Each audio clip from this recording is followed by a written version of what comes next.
اللہ نے مہینوں میں تمام مہینوں پر رمضان المبارک کو فضیلت عطا فرمائی ہے۔ آپ رمضان میں جب کوئی نیکی کرتے ہیں تو پورے سال کی نیکی ایک طرف اور رمضان کی نیکی ایک طرف، کئی گنا اجر اس کا بڑھ جاتا ہے۔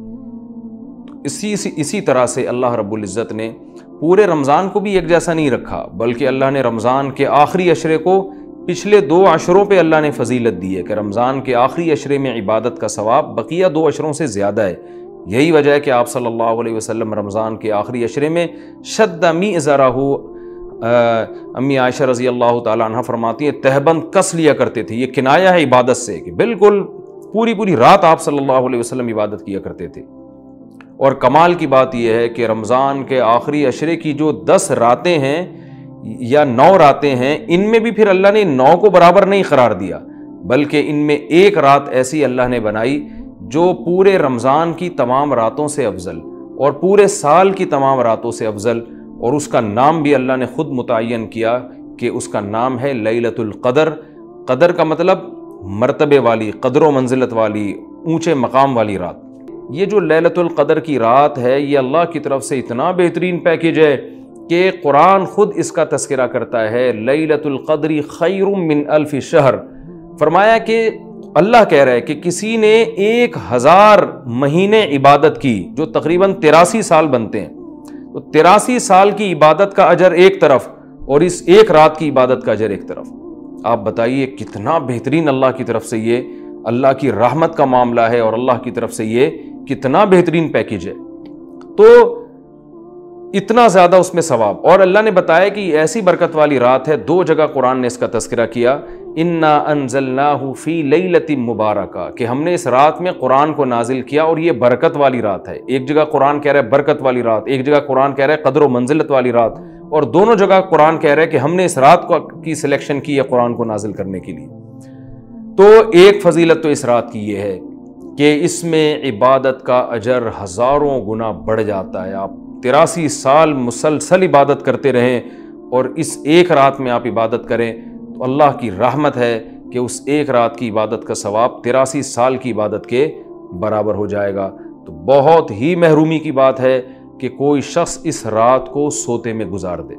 علماء بیان کرتے ہیں کہ رسول اللہ صلی اللہ علیہ وسلم نے ہمیں یقینی طور پر لیلۃ القدر کی رات متعین کر کے نہیں بتائی۔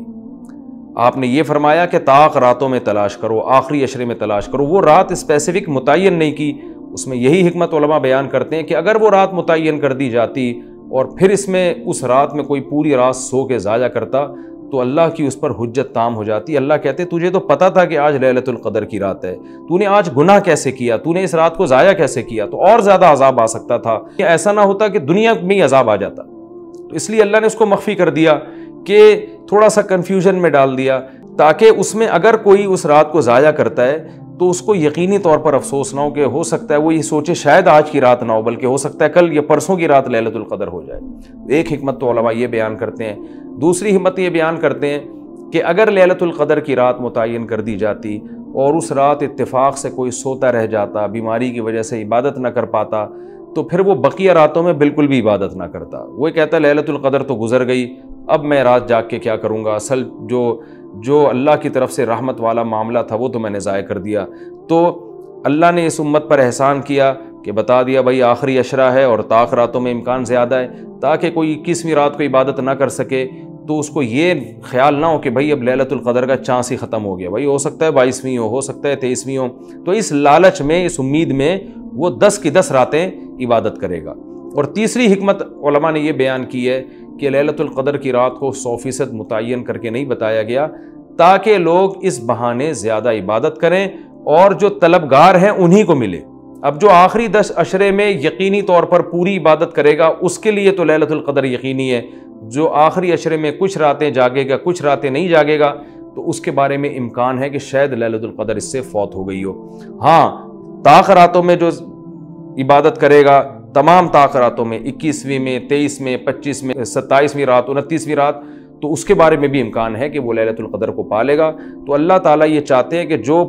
پورے آخری عشرے میں تمام طاق راتوں میں خاص طور پر عبادت کریں ان کو لیلۃ القدر ملے۔ تو اگر اللہ رات متعین کر دیتے تو پھر تو ہر آدمی اس لیلۃ القدر میں جاگ لیتا، لیکن اللہ نے نظام ایسا بنایا کہ بھائی جو طلب کرے گا اور تمام راتیں جاگے گا اس کو تو یقینی طور پر لیلۃ القدر ملے گی، اور جو تمام راتوں میں عبادت کا اہتمام نہیں کرے گا تو اس کے لیے معاملہ مشکوک ہے، امکان ہے کہ مل جائے، امکان یہ بھی ہے کہ نہ ملے۔ تو اس لیے بھی علماء کہتے ہیں کہ لیلۃ القدر کی یقینی طور پر تعیین نہیں کی گئی۔